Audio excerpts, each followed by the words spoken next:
Hello, this is your host Todd Lewis of the Praise of Folly podcast. I'm again joined by Keith Preston, Swith and Dobson in Terminal Philosophy. Also, due to the nature of today's conversation, we're also joined by a previous guest, Alec Bosch.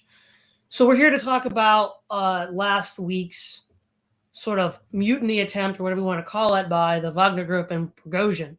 So I was at the Schillings event last week when I first heard about this, and I'm just like, well, what's going on? And I'm still trying to figure out what's going on. And there seems to be a lot of disagreement amongst the broader analysts as well. So this is as far as I sort of got. There was at the end of June, Prigozhin led, beginning in the Rostov on the Don, some Wagner troops to march up drive up M4 highway to Moscow. Now the stated objection was that he didn't like how Shoigu was running the operation.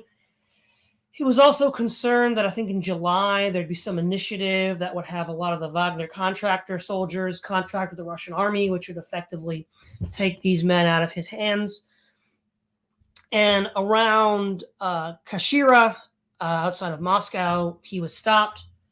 This broader attempt was, in some sense, negotiated with the president of Belarus, between Prigozhin and Putin, or Prigozhin gets to go to basically cool his heels in Belarus. That's about as far as I was aware of, and what a lot of the news outlets will agree on is the sequence of events.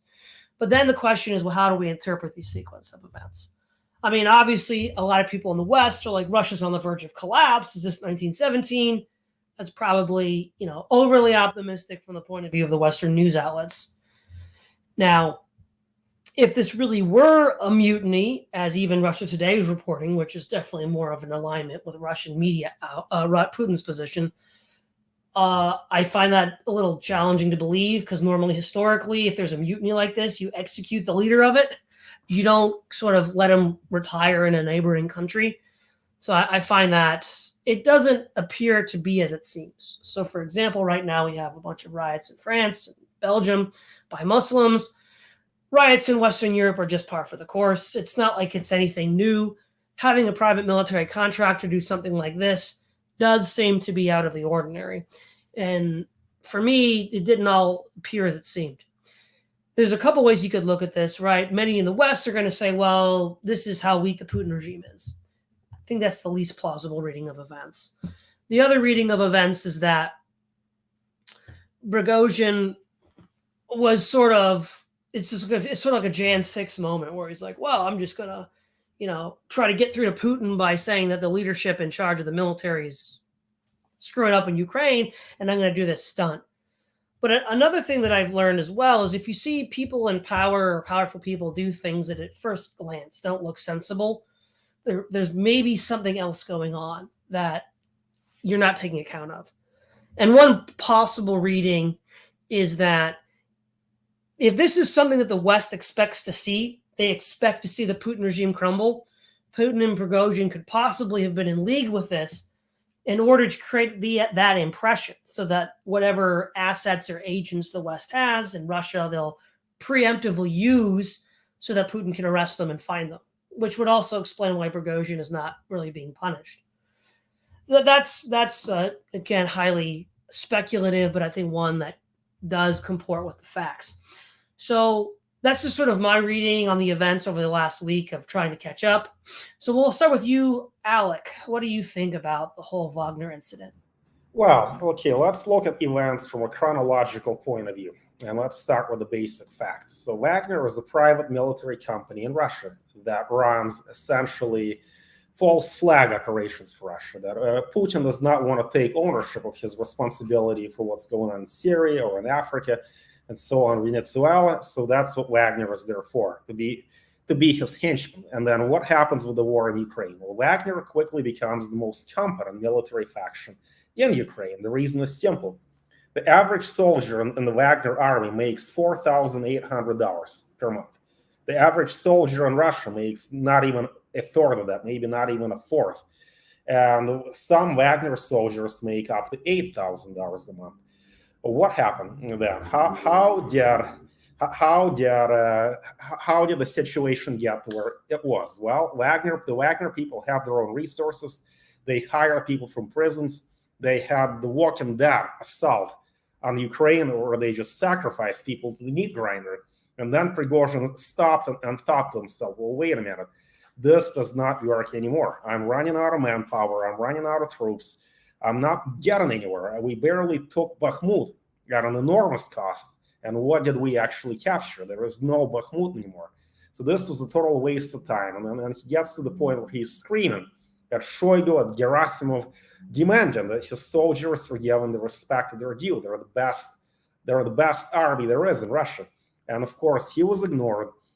That left him with two difficult choices. One, keep on fighting in Ukraine, keep your head down, do as you're told, and just put up with the lack of respect and lack of attention that they're getting. Or the other option would be to go back to Russia and start a complicated process of negotiating a better deal.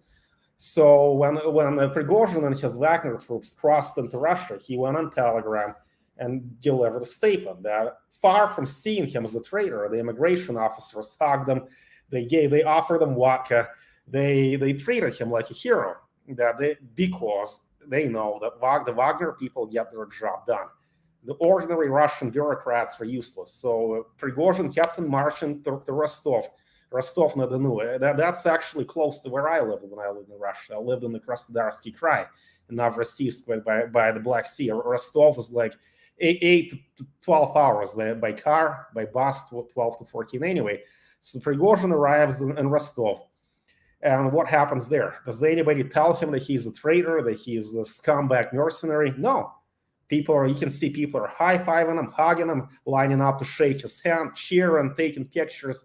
And why does Prigozhin publish this? Well, this is propaganda valley. He wants to show Putin that he is a force to be reckoned with, that he's somebody to be respected. He's not somebody to be ignored. Putin ignores them anyway, so he moves up to Voronezh, and the same thing happens there.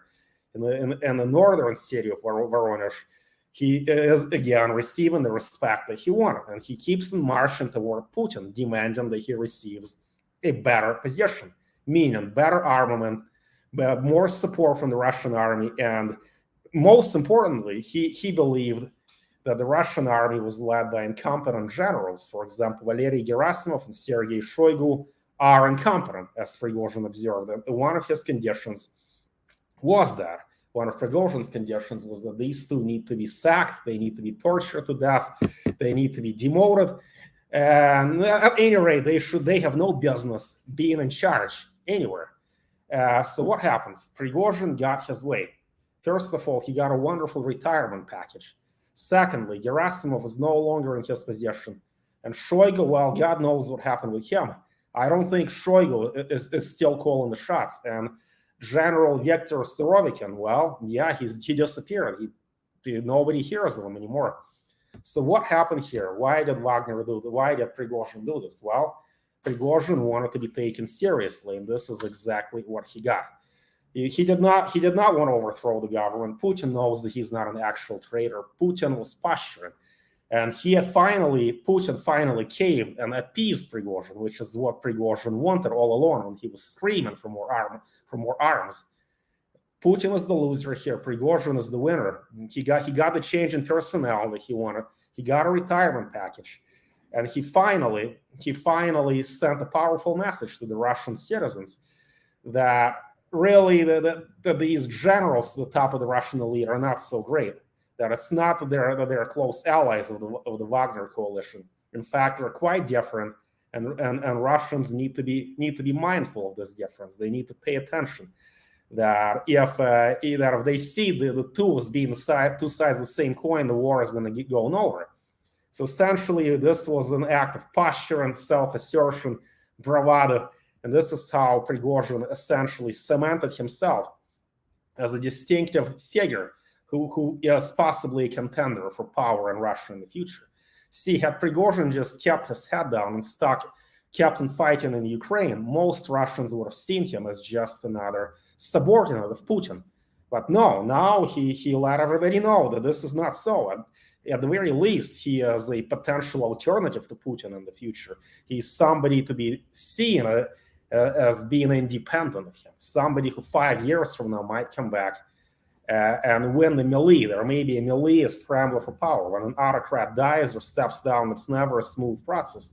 So you better believe it, that if Putin drops dead today, Prigozhin's position as a political contender will be much stronger because of this riot. Let's just call it a riot. I don't even call it revolution, coup d'etat, insurrection. No, this is just an overblown, let us say, glorified negotiation tactic and a precondition for Prigozhin's future power grab. Okay, guys, that's all I have. Please let me know if you have any questions or ideas.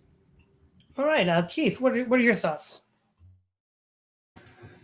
One thing I think is interesting is to look at the what this says about the stability of the Russian state, as well as how Russian society is organized, because this is the equivalent of, let's say in America, the Eric Prince's mercenary company, Blackwater or Academy or whatever it's called now. Let's say they decided to do a march on Washington to protest, whatever, they're not getting what they want or whatever. That would be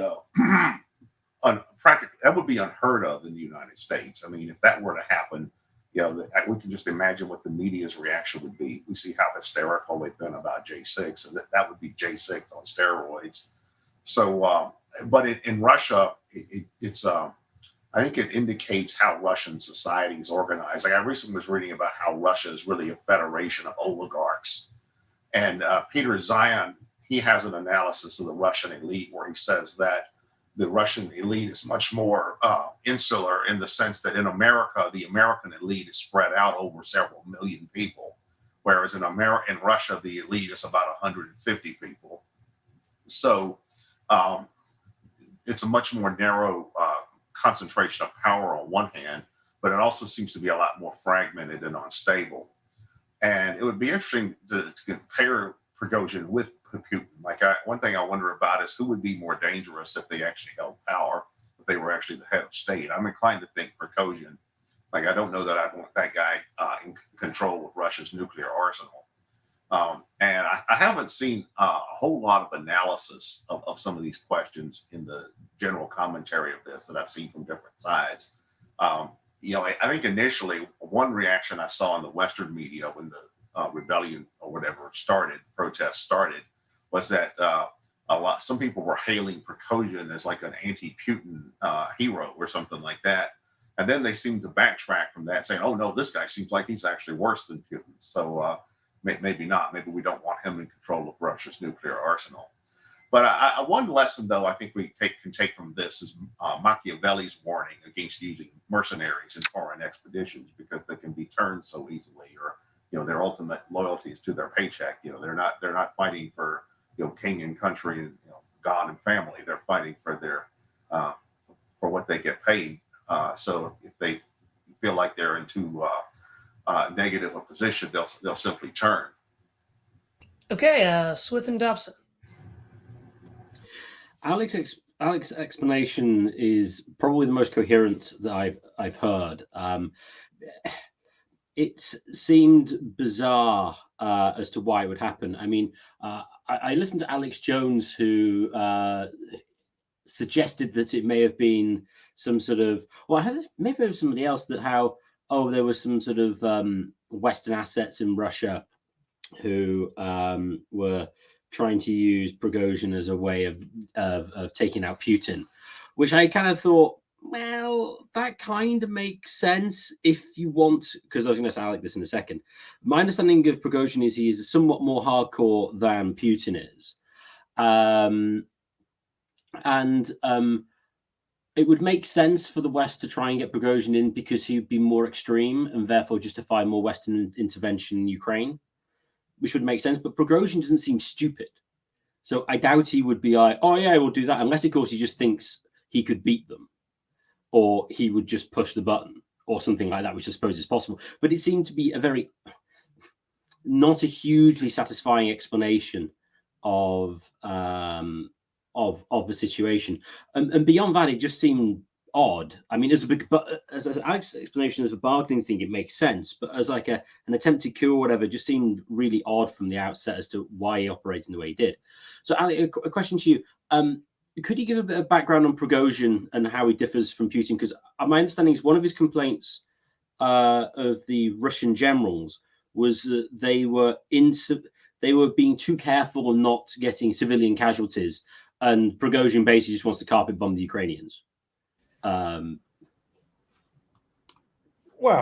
See, the difference between the Russian generals and Prigozhin is that Russian generals operate under the flag of Russia, and there's only so many things they can do without incurring the scorn and disapproval and excommunication from the international community. And if that happens, their position at home is going to suffer. See, it's not fair to say that Putin does not care about his international reputation. Just the opposite is true. That's why he has Prigozhin. You see, the whole point of the Wagner group is to do all the things that he wants to do with his military, but do it in a way that does not result in blowback from the international community. Of course, Putin cannot just justifiably and easily open fire on civilians or order his soldiers to rape every woman in the village, but Prigozhin can do that, and he can just claim to be the sole perpetrator of these crimes and that he's proud of it and it has nothing to do with Russia. That's the point. That's the background. That Prigozhin is not accountable, is not beholden to international law or any moral compass.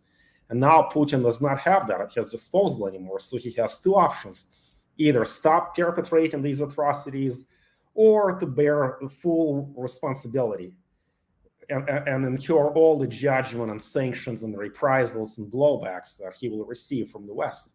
Without Prigozhin, there is really not much he can do to keep him fighting in Ukraine the way that he does. Okay, terminal philosophy. Right. Well, it must be said, just as both a courtesy to the viewers as well as a point of honesty, that throughout the course of the war, the world outside of Ukraine and those involved in the fighting is unfortunately left to the mercy of the enormous output of propaganda and exaggerations and chest beating and things like that from all sides who are invested one way or another. I've spent a lot of time listening to around 10 or a dozen or so channels who are both for and against the Russian invasion. And just like with any other war, the Russo-Ukrainian conflict is no exception to the whims of the classic good versus evil MO. Just off the bat, I can tell you that I'm finding myself a bit more and more fatigued from sort of right-leaning independent media, which have the tendency to chalk many highly consequential events like this as simple psyops. And I'm not sure if this is out of some sort of laziness or out of convenience. The problem I see here is that the appeal to psyops often removes oneself from any applied effort into sorting out the messy details of something like this. And then on the other hand, I've tuned into a few left-leaning channels who are choosing their words very carefully when expressing their opposition to Putin. This is probably coming from a sense of optics, because they're expressing their support for a country which has some sort of unknown complement of military personnel who are highly sympathetic to the Third Reich and ethno-nationalism and so on. So, and then on the other hand, I think this group believes that Ukraine is the victim of an unprovoked attack from a megalomaniacal Putin who is nationalistic and imperialistic and is denying an otherwise benign, Eastern European country from progressing towards something like a liberal democracy. I think with all this noise in mind, I am personally persuaded that no, it wasn't some sort of psyop or some sort of masterful move within 4D chess. I think Prigozhin was intentional in his stated I guess you could say dissatisfaction with Putin and the Russian Ministry of Defense. I think we could probably all agree on that the Wagner is not they're not subject to the, I guess you could say, the defensive doctrines, or that's probably not the best way to put it, the military doctrines of the Russian military, and they can be used more as shock troops in whether it's in open country or in urban settings. from what I've been able to gather through various Telegram channels and just a few other places, seems like of the approximate 25,000 troops that make up Wagner, it could be a bit more or a bit less than that. Around 1,500 to 1,000 had joined Prigozhin in this sort of mutinous act, where they had left their rear areas from the southern front, and then they had went to Rostov-on-Don and then made a move north. But then this entire process all faded out within about 1 to 2 days, something like that.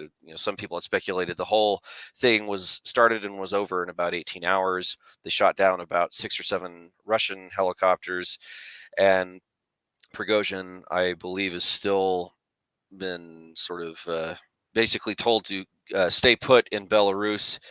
And there's some speculation as to whether or not Wagner will be absorbed within the Russian military, or if that will be a PR disaster for the Russians, because something peculiar had happened where after the news had broken out that Prigozhin was marching on Moscow, all of the vast amounts of recruitment ads throughout Russia had been taken down. I should say Wagner recruitment ads and banners and posters, those were taken down immediately. Obviously that was ordered by Putin, but then the next day they started to be, placed. They were being set back up as if nothing had happened. So I think Alec had some interesting points earlier where he said that Wagner enjoys a very popular standing amongst the Russian public. So Putin, it would seem, has to sort of weigh how to deal with the mutiny, but then how to also maintain a approval with the public in keeping Wagner to one extent or another. And as Alex said, Prigozhin has been basically given this sweetheart deal, it seems, or some type of retirement package somewhere in Minsk, or who knows. So those are just my initial thoughts on the mutiny. All right, so I'm going to try to sort of summarize, I think, what we've sort of got at. So ultimately, the Wagner Group and what it represents legally, whether it really is more than this or not is another question, represents legally a private military contractor. And going back to the end of the Cold War with the rise of PMCs, like executive outcomes, it creates this political, legal gray area. And governments like that for 2 reasons. One, when there's dead people, there's no body bags wrapped in a flag. So that's why the U.S. liked Blackwater in Iraq. You didn't have to tell people, oh, your son died, and have this big whole to-do about it, because it was a private military contractor. And as Alex said, they can do kind of, criminal activities that you don't want your own government to be associated with.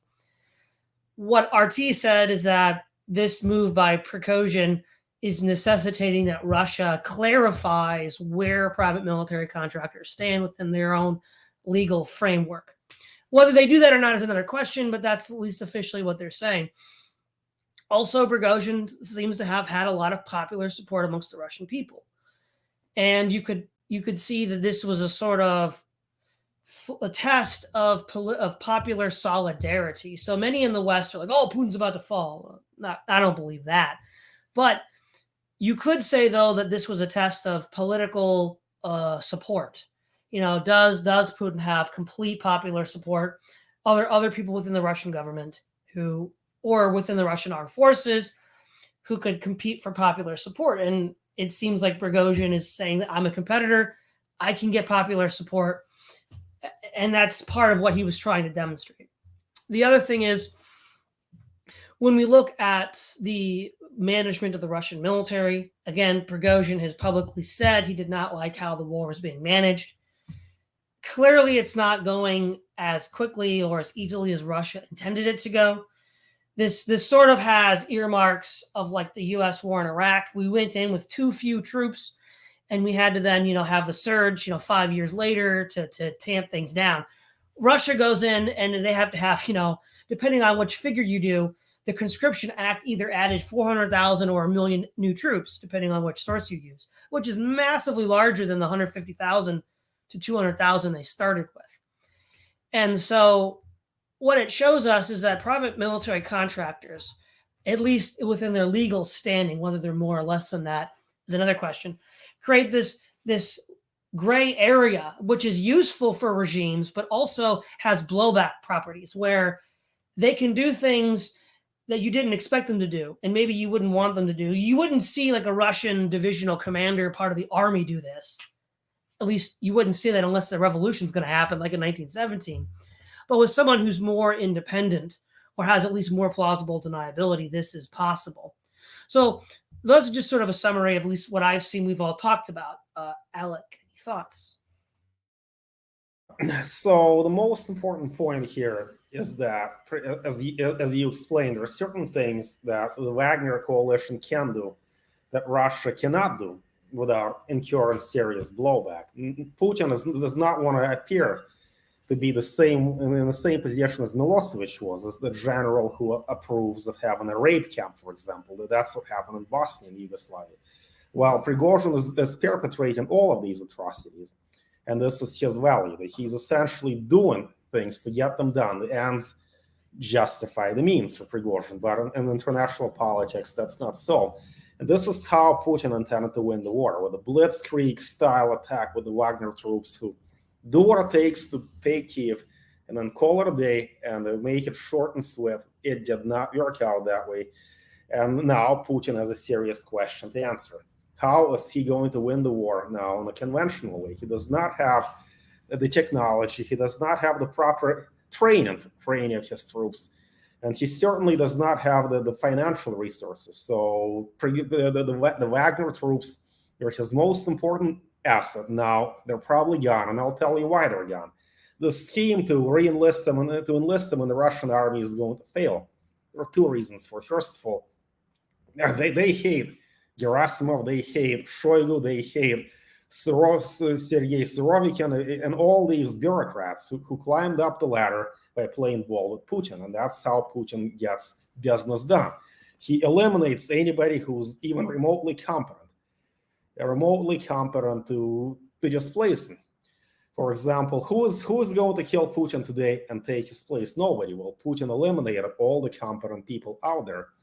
There is a standing joke in the Russian community that if you get far ahead and far somewhere in the Russian bureaucracy in a company like Gazprom, well, you must be a moron, because they get rid of all the smart people. I recall a friend of my father's was talking on the phone with my father, and he explained as a joke that I got fired from this company here in the U.S. as a computer programmer, but my wife didn't. They only fire the smart people. But the point of this joke is that there is really nobody in the Russian bureaucracy or Russian anything who's worth anything. That's by design. Now that the Wagner troops are obviously not going to fit in. I mean, they're brutal, they're competent, they get stuff done, they're paid well. Some Wagner operatives make up to $8,000. I cannot see Putin paying anybody that kind of money, because he needs to pay millions, if not billions upon billions, to his cronies. You guys may be familiar with a book called The Logic of Political Survival and its complement, the Dictator's Handbook. And as Keith pointed out, there are really two kinds of power systems. One where there are a lot of operatives with power and where there are few. So in the language of this book, by the Dictator's Handbook, there is the winning coalition, there is the selector. The winning coalition are the people with the actual power. And the selector are all these potential substitutes. So what's going on in Russia? There is only about 100 or so people in the winning coalition, and they all make billions of dollars, because that's the reward. That's the price that Putin pays to keep them on board and keep them stupid, keep them passive, blah blah blah, all that. And then how is he going to turn around from all this and pay Prigozhin and his men anything even remotely comparable to what they're used to making? I suppose Putin may have that money, but all his cronies are not going to like them. They don't like competent people there. As I said, they fire all the smart people as quickly as possible. Oh, this rhetoric about how he's going to absorb the Wagner people, or they're going to fight from Belarus. No, I don't think so. What really happened here is, if anything, Prigozhin won and Lukashenko won. Lukashenko knows that he is in charge of the puppet state. He knows that Putin intends to take over Belarus. He knows that Putin is not his best friend. Yeah, they play hockey on the same amateur team, and that's funny to watch, but they don't actually like each other. Putin and Lukashenko have never been the best of friends. It's a marriage of convenience. And Lukashenko is very well aware that the day will come when Putin says, Sasha, Alexander, I'm tired of your shit. Yeah, your country is mine, and yeah, well, if you don't like it, I'm just going to kill you. And what's Lukashenko got to do? He's just going to have to fall. But now, not anymore. Now he's got the Wagner people, and he's probably paying them what they're used to making. And now Prigozhin works for Lukashenko for as long as he's there. So if Putin wants to take over Belarus, he's going to have a problem. Because now, for the first time in this rotten neo-communist kleptocracy in Belarus, there are people in the military who actually know what they're doing, who actually know the art of war, who can actually make life difficult for Putin if he decides to annex Belarus. See, that's another thing to consider. That now what used to belong to Putin, the only competent faction in the military in the former Soviet Union, now is with Lukashenko, and that I don't think he's going to take over Belarus so easily. So now Putin's goal is to arm twist Lukashenko into somehow expelling Prigozhin, or somehow intimidating him into leaving. If Prigozhin just stays in Belarus working for Lukashenko, this is terrible news for Putin. Okay, Keith. Yeah, one question that's brought up with this is what are the implications of this Prigozhin incident for the actual war in Ukraine? When the war first started, my take on it was that it would probably be a variation of either the Soviet-Afghan war from the 80s or the Iran-Iraq war from the 80s, in the sense that you'd have the Americans backing one side, and then you would also have the ongoing regional conflict that would end up lasting for years. You know, of course, the Soviet-Afghan war that lasted about 10 years, in part because the Americans and a number of other countries were arming the resistance, and Russia got bogged down in that war for quite a while. And something similar happened in the Iran-Iraq war. The Iraq invaded Iran with American armaments. And of course, the jihadi army of Iran and Saddam Hussein's forces were fighting for about 10 years as well. And I figured something like that would probably happen in Ukraine, where Russia would get bogged down in Ukraine for quite a while, and then Ukraine would be able to hold out because of the support they're getting from the West. But with the loss of the Wagner group, it seems like this is a major military loss for Russia. Some of their best fighters now have disappeared. So what's going to happen with Russia's military effort? Which, you know, Russia's performance in Ukraine has not been good. Like, they've already lost about half the territory that they originally took, and they've suffered a casualty rate that's something like 60% higher than what Ukraine has experienced. You know, so those are two of the facts we can verify about what's going on there. So the question is, how long is Russia going to be able to try to sustain its war effort in Ukraine? You know, and what are they actually going to get out of it in the long run? Are they going to be able to take the disputed areas with them? Are they going to be able to maintain control over, at bare minimum, Crimea or Donetsk or one of the other areas? Are they going to be driven out completely?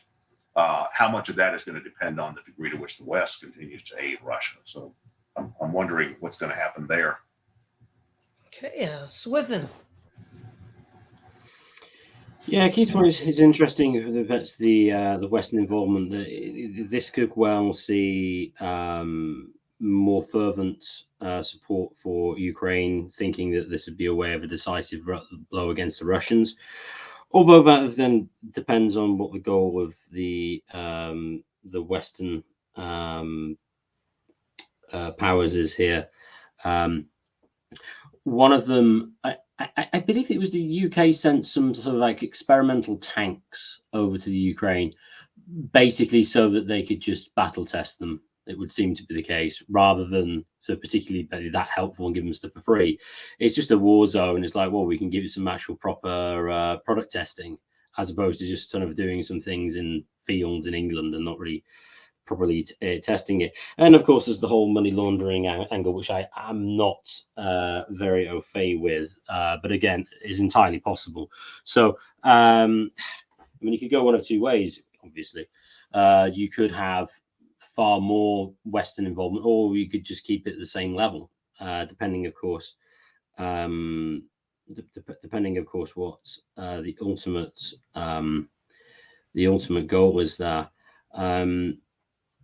I think it's key to point with respect to the Russians, how long can they hold out? I think unless it gets astonishingly bad for Russia, there's no way they'll stop, because this is, well, at least insofar as Putin is still there anyway, because this was his final, this was his last stand. The West, NATO had gone one step too far, and so this is what he had to step in and denazify, inverted commas, Ukraine. Yeah, how they will do. I mean, Keith said you can. I don't know how you verify the death stats, but I would be dubious of any death stat.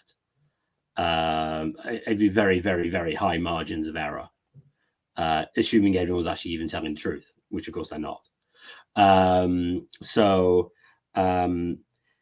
With respect to funding Wagner, I suppose, I mean, insofar as they're a great military force and they're willing to be paid, I mean, they could be paid by other channels anyway. I remember hearing an argument that actually one of the reasons why they have lots of Russian oligarchs and they have astonishing amounts of money is basically because they're holding Russian state assets, but they're told to look after, because they don't trust anybody. But you're loyal and you'll look after it, and so we can make use of them when we need to. So whether this goes to some particularly good veteran of the Wagner group and some other group of peers is, I think, not entirely impossible. So yeah, TLDR, anything could happen. Okay, terminal philosophy. Yeah, this is a tough one for me because initially, and maybe I've taken the bait, just as many other people did, where Prigozhin is this unhinged sort of either deranged maniac or something like that, or that it was a brilliant, masterful move in which Prigozhin and Putin and sort of the broader defense ministry wanted to sell the idea that there's all sorts of turmoil within Russian territory, and there's all these internal contradictions, and there's some sort of internal power structure between Prigozhin and Putin. So I could be persuaded either way. One thing I've always found interesting is that there's all sorts of videos of Prigozhin on Telegram, in front of the corpses of Wagner soldiers, basically bitching out the ineffective bureaucrats of the Russian state and the business class and the lazy generals of the ministry, saying, like, you don't give us the ammunition we need, you don't give us the artillery support we need at these crucial moments in battle, and you're not giving us this, you're not giving us that. I mean, I can't imagine a general of any other nation going on a Telegram channel and just giving the enemy all sorts of free, like just handing them all sorts of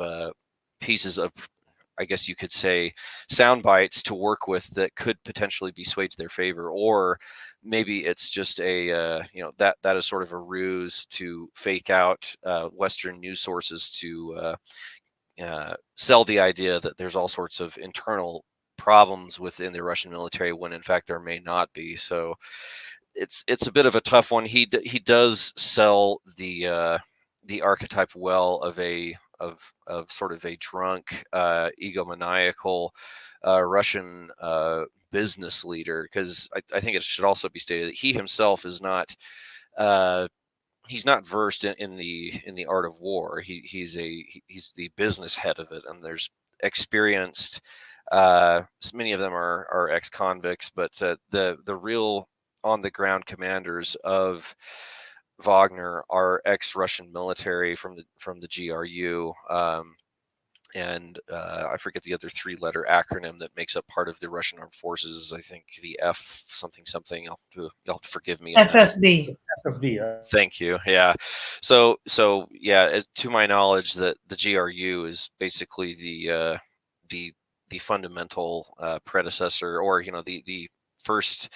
It was basically the founding criteria for Wagner in the first place. So, yeah, I'm not so I guess, I mean, I can be persuaded either way, but if it was to expose just how fast that Western media is willing to jump onto a certain narrative that, there's a coup in Russia, then that certainly worked, because everyone and their dog was basically told globally that, there is a coup happening right now, and then in 18 hours to a day or a day and a half, it was just all, both the Russian media and the Western media. The Western media was left scratching its head, and then Russian media basically shut the tap off in this very quick window that there was no longer a coup. It was just basically to either give the Ukrainians and NATO a false sense of hope and momentum for the conflict, or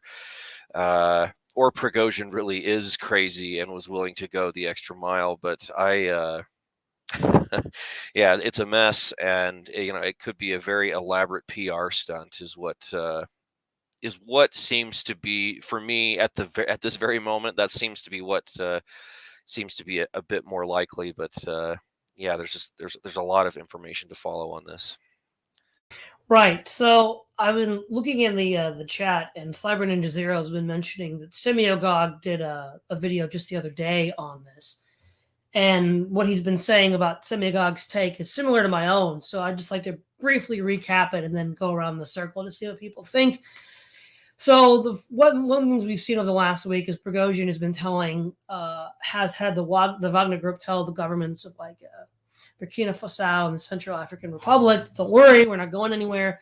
The contracts you still have with us are still good. Now, in the art of war, Sun Tzu says you want to show the enemy weakness when you're strong. You want them to see what they expect to see, not what you really have. So the Western media has been saying Putin's weak, his regime is flawed. So I think a very plausible reading of the events is that there was some sort of agreement between Putin, Prigozhin, and Lukashenko to have this sort of theater operation where the West sees what it wants to see. It sees a Russia that's weak. It sees a Putin that can't control his own troops. And the mindset behind it is to bait out Western agents, Western assets, to be used too soon, right? If the West can be convinced that Russia is really this weak, that they might, it's 1917, just bring out your agents, then Putin can then scoop them up and solidify control over Russia. This would explain why Prigozhin was basically given a slap on the wrist and allowed to go to Belarus. That's why the broader operations in Africa by the Wagner Group have not been changed much. That's nothing. So I think that's a plausible sort of behind the scenes reading of what Putin and Prigozhin are doing. So, and that's also apparently what Semyogog has said as well. So we'll begin with you, Alec. What do you think about that as a possible reading of events? I think it's honestly implausible, and I'll give you a specific reason as to why. It's just too high a risk of an operation. Suppose that Putin and Prigozhin and Lukashenko had this three-way agreement, right? Well, you just don't know what's going to happen. It's not a guarantee that when Prigozhin arrives in Rostov-on-Don, he's going to be greeted as a hero. I think that was a surprise. So if anything, if Putin and Lukashenko are plotting this, they got to wonder what will happen.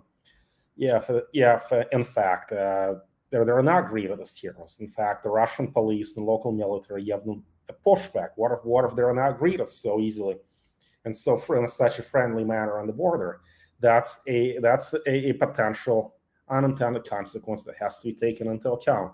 Next, if this all your theater, why did Putin issue an arrest warrant for Prigozhin? That's a serious thing. As a matter of obligation, police officers in Rostov or in Voronezh had to arrest Prigozhin and had to resist. Putin made it clear that these traitors had to be brought to justice. So think about it. If this was all planned and this was all just a performance, how on earth did Putin know that not a single Russian police officer or member of the military would resist? And thirdly, if this was all theater, why was fire open on the Prigozhin convoy? That's a step too far. And if I recall correctly, several mercenaries were killed and injured. Several Russian helicopters were shot down. This could easily spiral out of control. And if this is all theater, how do you know that Prigozhin is not going to take it their own way and react with excessive force? This is exactly what he's known for.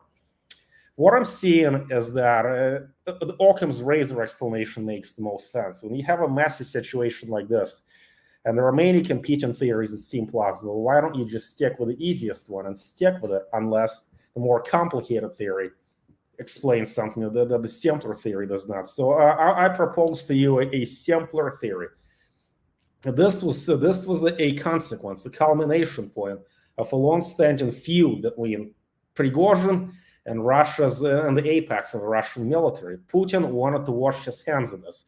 Putin liked that Prigozhin criticized Gerasimov and Shoigu, and then he screamed about some happy grandfather who thinks everything is great. Of course, he was talking about Putin. Prigozhin was talking about Putin, but he didn't come out and say that. And next, Prigozhin went went too far this time. See, Putin didn't mind being criticized in such covert terms, but Prigozhin really crossed the line when he went out and said that this war in Ukraine was based on a lie. That was all a sham, that Ukraine is not a threat to anybody, and that Putin is lying to everybody. There is no way Putin actually wanted anybody in Russia to hear this. There is no way Putin wanted Russians to see that Prigozhin is treated as a hero in Rostov. Did you know that, in fact, Putin shut down the internet in Rostov? Why did he do that? Because all these young Russians were lining up to shake Prigozhin's hand, to take selfies, to go live, to post videos. And this is exactly the kind of propaganda that has no place in Russian state TV. And I've been watching some of that Russian state TV. You could see that these anchors and journalists and these military bloggers were flummoxed. They were so used to singing praises for Prigozhin, and now they're either stuttering, they're stammering. They were saying, oh, yeah, like, for example, Vladimir Solovyov, voice of Putin, Putin's favorite propagandist. All he had to say is that he has great respect, utmost respect for Prigozhin and Wagner, but there was this massive air of confusion. This is totally anathema to the strongman image that Putin cultivates day by day. Putin wants a clear, coherent, consistent image. And what happened in the media circus was anything but that. To limit and mitigate this disaster, Putin had to shut down the internet in areas where Prigozhin was received as a hero.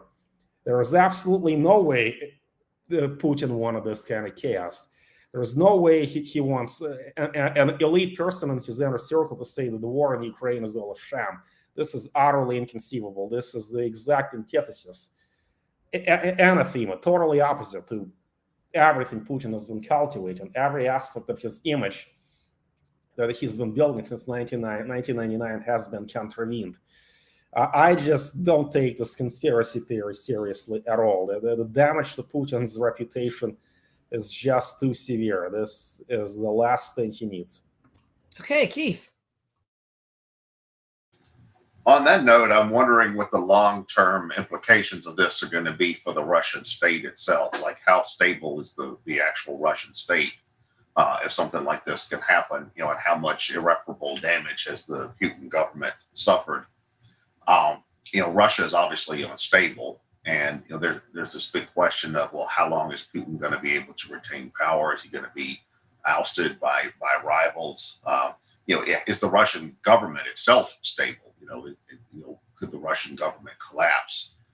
Because when you have something like this going on, when you have a mercenary company staging a mutiny in the midst of a major war, it doesn't say much for the stability of your particular regime.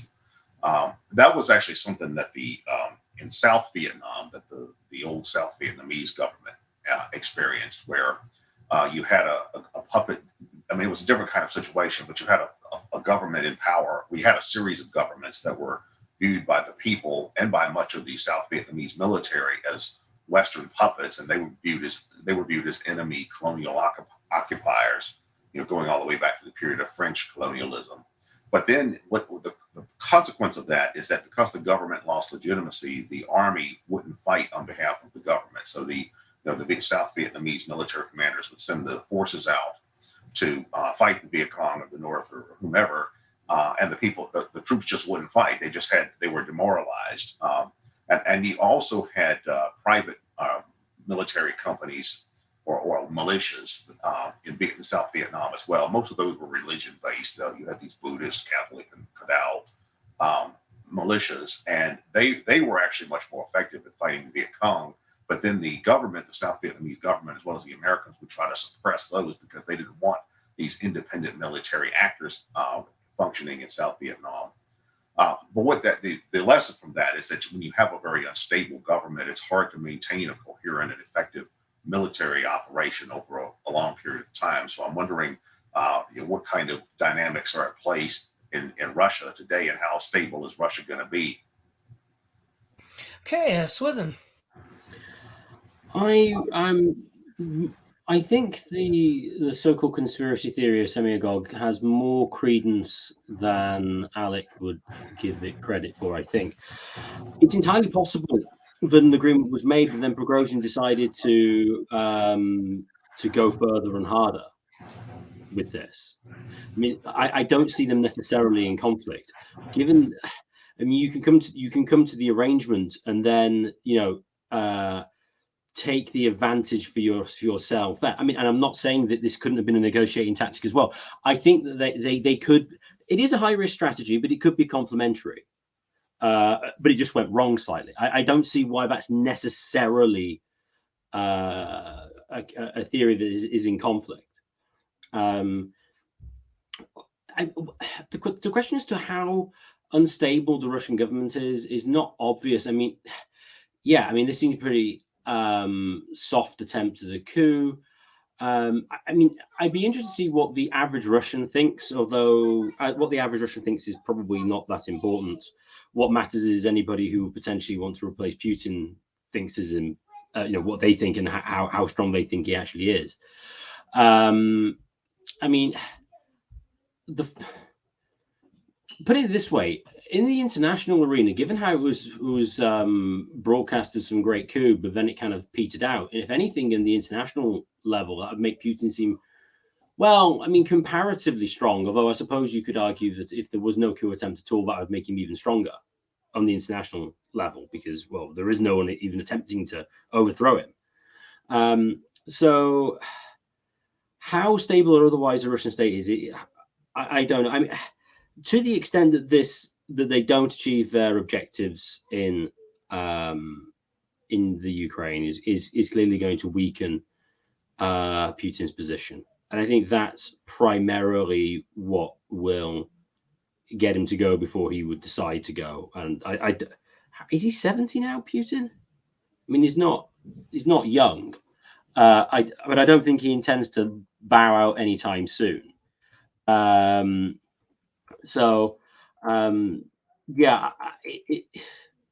Is he strong? Is weak? I simply don't know. I think there's, unless we have some sort of reliable intel amongst any potential replacements, I think we're really going to be agnostic on it. Okay, terminal philosophy. Right. Well, just 2 points. On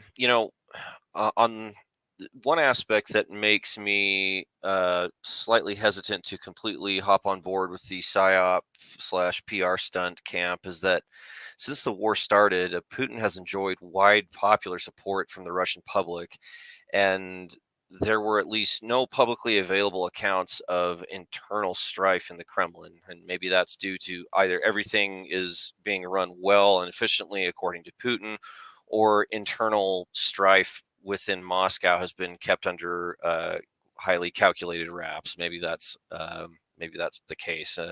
In the past, Putin has had not many challenges in silencing or disappearing political opponents. I guess my main point here is that it seems to be a bit excessive to pull off this stunt in order to fool the West into a false sense of superiority and to bait out anti-Russian elements into the open when Putin ostensibly already has he possesses the power to silence agents, as you might say more colloquially, or just elements within Russian society that are anti-Putin.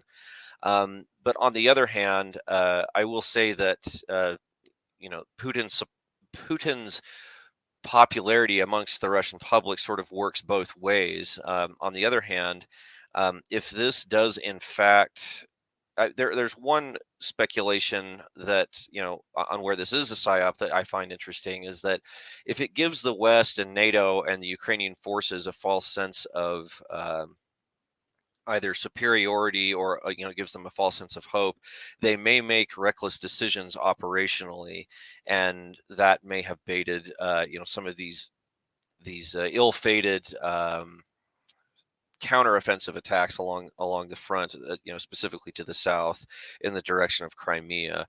And also it may have been a bit of an elaborate PR stunt in which Putin gets to come back out on top.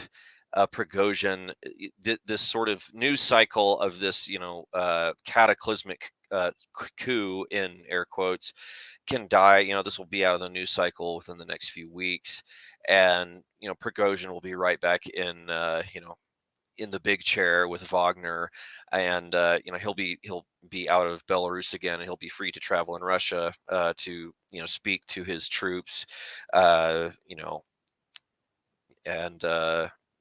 just be amongst his commanders. And maybe there's a much larger anti-Putin element within the Kremlin and throughout Russia than we are all aware of here in the West. And maybe this was a sort of necessary move in order to bait out anti-Putin agents. But all of that information is that's something that we in the West can only really speculate on. So again, I'm not trying to be the contrarian, annoying fence sitter, but I can kind of see things. I don't know. I mean, I could be persuaded either way, but it's complex. I mean, this is almost the plot to a Tom Clancy novel in in sort of a semi-cliche way. I think it's interesting that this could have led to a possible, this leads to a possible scenario where the Ukrainians and the proxy forces in Ukraine are led to believe that, oh, like, we've got them on the run, boys. Let's attack here, and here, and that, because regardless of whatever you think of the Russians, they have maintained a very good. They've maintained like very good defensive military doctrines. I mean, basically in the southern portion of the front line, there is a vast network of minefields and of so-called, quote unquote fortresses, trench networks, elaborately dug in, like subterranean ammunition dumps, things like that. So the Russians are great at defensive warfare, and they're willing to trade territory for time. Losing territory for the Russians isn't necessarily a big deal. Much of this is geographic, because of the northern European plain and how Ukraine is just Ukraine is geographically. It's it's a lot of just like farm country, pastures, plains, and so on. So this is a lot of this, I think, just plays into the favor of the Russians. And I'm sorry, the last thing I'll say is that because the sanctions really have not worked the way that the West wanted them to, it didn't cripple and bleed Russia dry, at least that I have been aware of, that I've been able to research. That the clock is not against Russia. They're not they're not the ones, like, time is on their side, and arguably time is against Ukraine, where the only access to the sea that Ukraine has left is Odessa. They lost Mariupol and all these other the northern coast of the Black Sea. They've lost all these other industrial areas where they can have access to Western markets. If Odessa is lost and Ukraine becomes a landlocked nation, the economy could seriously I don't know. I mean, it could just spin into a death spiral. Again, just some speculation on my part, but it's I'm still sorting out the the details on both sides of this. All right. So before we wrap up, I'll let everybody have a final statement. We'll begin with you, Alec. I'd like to go back to Swithin's comment that maybe it did start out as an agreement. Maybe there was some kind of a PR stunt in the making, but it just went terribly wrong. It went sideways. That's possible, but we don't really know that. But the question I have for Swithin or anybody who subscribes to this point of view is, why would anybody count on Prigozhin to be able to handle something so delicate this well? Obviously, he's the wild card. He's the loose cannon. He is not somebody who's easily controlled. So if I were Putin or Lukashenko, the last thing I would want to be doing is putting Prigozhin in the spotlight. If anything, he belongs in the battlefield. He belongs in a position where he's doing dirty work for the Putin regime that cannot be done under the name of the government officials. That makes sense. Now that he has come out to the public light, that he's now a celebrity. He's now known as a popular person. He's known as an admirable military leader in this war. This is not good news. And this is not good news for Putin. Putin does not like any competition whatsoever.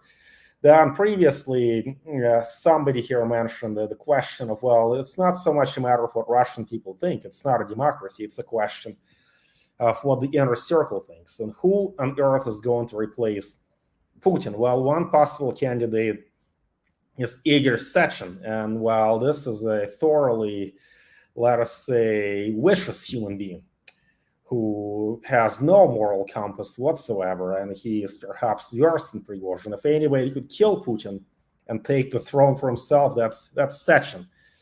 Yeah, if that were to happen, I think he would be shot on sight, because this would be an unacceptable consequence for everybody else in the inner circle. Who else is there? Vyacheslav Volodin, that's another crony from the St. Petersburg mafia. This is what the Putin inner circle is all about. It's a street gang from St. Petersburg. In the 1990s, when Putin came back from Germany and the USSR fell apart, he went back to St. Petersburg. And he was a close associate of Anatoly Sobchak, the mayor of St. Petersburg. And when Sobchak died, before he died in the 90s, he actually put on a good word for Yeltsin, and Yeltsin recommended Putin. So what is really going on now? The same mafia from St. Petersburg is running the show, and that's where Prigozhin was, selling hot dogs in St. Petersburg after he got out of prison.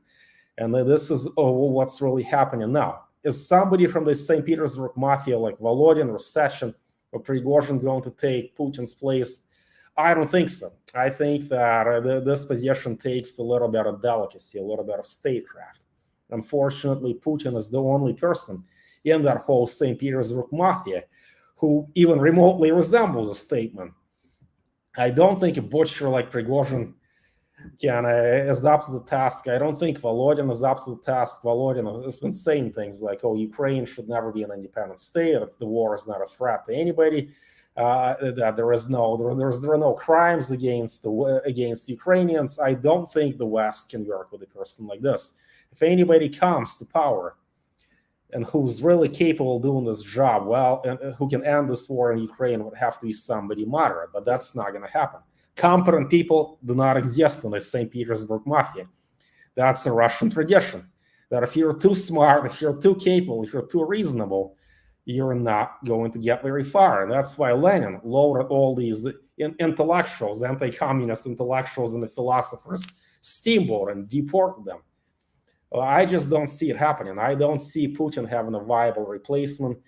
And if anything, he's going to be in power for another 10 years. That's entirely reasonable in this day and age. People live in their 80s or 90s. Another possibility is that if Putin dies mysteriously, which he very well may, there will be a bloody succession crisis. All bets are off. Nobody's going to know what to expect. And whoever comes out on top will be even more vicious, will be even more destructive, who could really pose an existential threat to the human species. You don't know. It's a roll of the dice.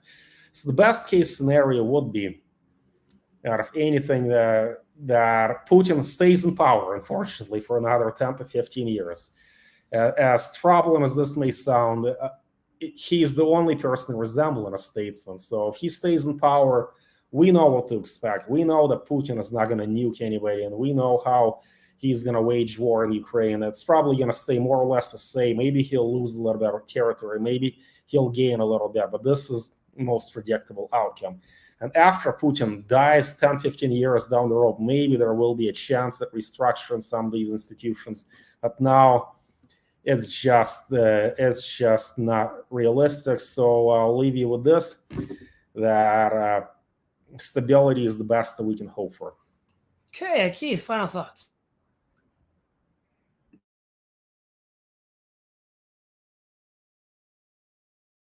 You're muted, Keith. Yeah, one thing that I think is interesting about Russia is that it really is an example of a mafia state. It's an example of like what happens when you put the mafia in charge of the government for real, without all the refinements that you see among some of the better developed states. Because the Russian politics basically functions the same way as the New York mob. It's like Putin is like the head of the Genovese family or something like that. So you're getting to see what statecraft looks like. Stripped of all of these pieties, all of these refinements. So it's definitely an interesting lesson for political scientists. Okay, final thoughts, Swithin. I think going forward it'll be interesting. My general inclination is I think Putin is actually relatively strong in his position. And if Alec is right, there's no room really apart from some crazy guys to take over. It looks like he'll be there for a while. So yeah, Putin seems reasonably popular, and he will continue, and and he could well last another 10 years or so, but we shall see. I'm just generally agnostic. I think trying to find reliable information is very, very, very difficult for reasons terminal philosophy pointed out earlier. Okay, we'll end with you, terminal philosophy. Right. Well, just to add briefly to the last point I made, it's difficult because when this was all going down, something like 6 or 7 Russian helicopters were shot down by Prigozhin's column that was on its way to Moscow, and that, I guess my point I'm trying to make here is that is an extreme sell to the public, that this is not only to the Russian public but to the world, that there's this supposed coup that's going on. That it's just crazy that those are the levels that are that the Russian state is willing to go to in order to sell it that way. However, I mean, there's plenty of other examples in U.S. political history where we've done the same, and we've liquidated plenty of people in order to create a sense of false flag, or false flag scenarios in various conflicts throughout the 20th century. So these things, extreme things like this, do happen. The last thing I'll say too is that one big economic factor of this is that Russia is not suffering under the sanctions like the West had hoped it would. Russia is a major gas and oil exporter, and wheat and fertilizer throughout the world. In fact, there is small, I guess you could say, small level famines going on throughout in various places in Africa. They're fairly isolated, it's not widespread, but due to this limited export of wheat and fertilizer into the African continent. And so I think a lot of I guess you could say geopolitically less important countries are really pleading for some sort of peace agreement between Russia and Ukraine, so that peacetime economy can get back up and rolling again. So I'm a bit agnostic on myself. Both, like I can see points both ways, but I'll just have to research more and just try and synthesize out the BS from reality. So that's easier said than done. Anyways, thanks for having me. All right, so the last thing, we've got a super chat from Moose for $4.99 US. Thanks for the panel today. Quite informative as usual. Well, thank you, Moose. And again, thank you, Keith Preston, Alec Swithin, and Terminal Philosophy for appearing today. This is Todd Lewis, the Praise of Flight podcast, signing off.